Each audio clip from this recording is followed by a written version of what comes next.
In today's video, I'm going to teach you how to use HubSpot dynamic sequences.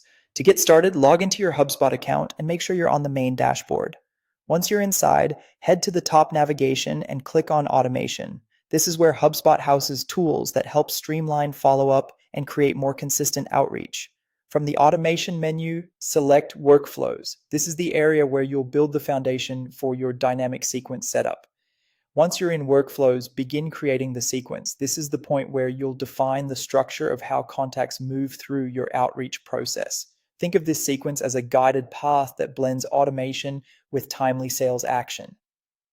The goal is not just to send messages, but to create a system that adapts based on engagement. Next, set up the automated outreach portion, which is often considered the warming phase. In this stage, you'll configure the initial touch points that go out automatically.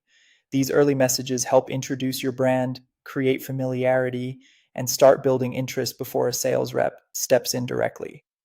As you set this up, make sure the messaging feels natural and relevant, since the quality of these first interactions can shape the rest of the sequence. After that, configure your engagement signals. This is an important part of making the sequence dynamic. Engagement signals help HubSpot determine how a contact is interacting with your outreach, such as whether they're opening emails, clicking links, or showing other signs of interest. These signals can then influence what happens next in the sequence, allowing you to create a more responsive process instead of a one-size-fits-all approach.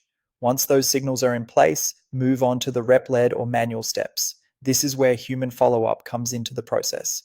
You can set tasks or actions for a sales rep to complete.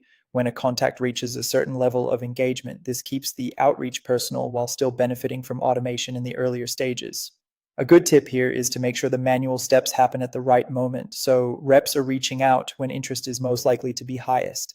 Finally, review the settings and enroll your contacts. Before you launch anything, take a moment to check the overall flow, timing, and logic of the sequence. This final review helps you catch anything that might interrupt the customer journey. Once everything looks right, go ahead and enroll your contacts so the dynamic sequence can begin running. That's how to use HubSpot dynamic sequences to combine automated outreach, engagement-based logic, and manual follow-up in one organized workflow.